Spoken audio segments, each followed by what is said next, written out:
Amis lectrices, amis lecteurs, bonjour. Aujourd'hui, je vous emmène au château d'Alcantara à Arquenne. Situé à proximité de l'école et du centre sportif, ce bâtiment date du XVIIIe siècle. Mais pourquoi cette appellation Alcantara? Vous n'êtes pas sans savoir que nos contrées sont occupées par les Espagnols dès le XVIe siècle. Ce sont les Pays-Bas espagnols. La famille d'Alcantara, originaire de cette ville d'Espagne, s'est implantée à Lierre dans l'actuelle province d'Anvers depuis 3 générations. Ce sont des chevaliers et militaires renommés.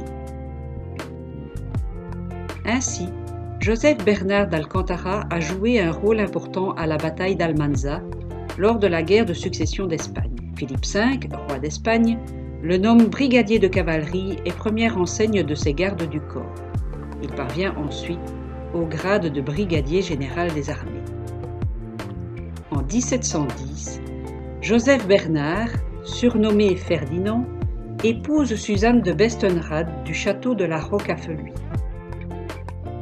Peu après, il fait construire une maison de plaisance sur l'emplacement d'une ancienne ferme du XVIe siècle, la Cense Mère André.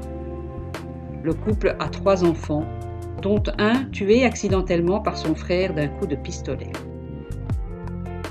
Les époux sont inhumés dans l'église d'Arquenne. L'épitaphe nous informe.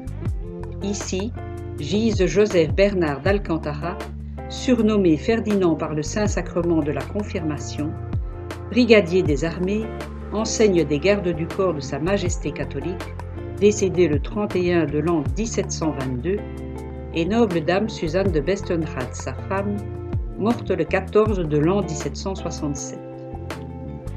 Leur petit-fils, Séran, citoyen d'Arquenne apprécié pour ses bienfaits, est enterré à l'extérieur de l'église. Je n'ai malheureusement pas retrouvé les pierres tombales.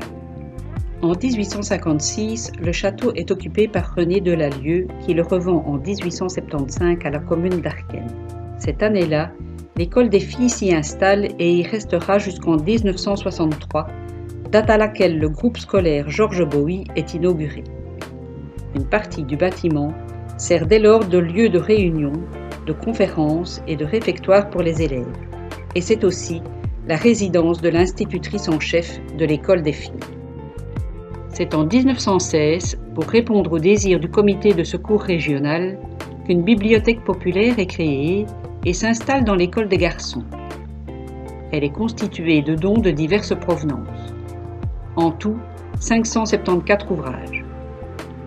Tenue par M. Velgue pendant plusieurs années, la bibliothèque est reprise par Martine Puissant fin des années 80.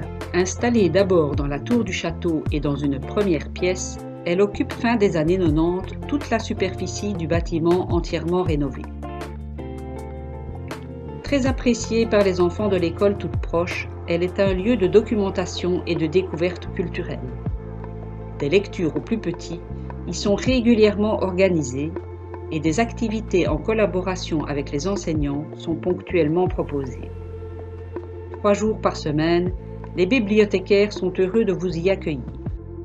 Voilà, j'espère que vous en savez un peu plus maintenant sur l'histoire de ce château. D'autres informations sont disponibles à la bibliothèque de Senef. N'hésitez pas à venir vous y documenter. À très bientôt pour de nouvelles aventures.